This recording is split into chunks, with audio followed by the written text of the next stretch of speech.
Hey everyone, welcome back to the channel. Today, I'll show you how to use an Amazon gift card on your computer in just a few simple steps.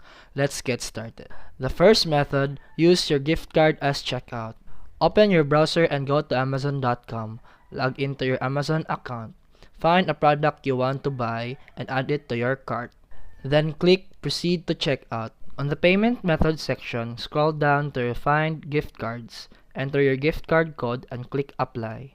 Your order total will be adjusted and you can complete your purchase. Method 2. Add the gift card to your account. Go to amazon.com and log in.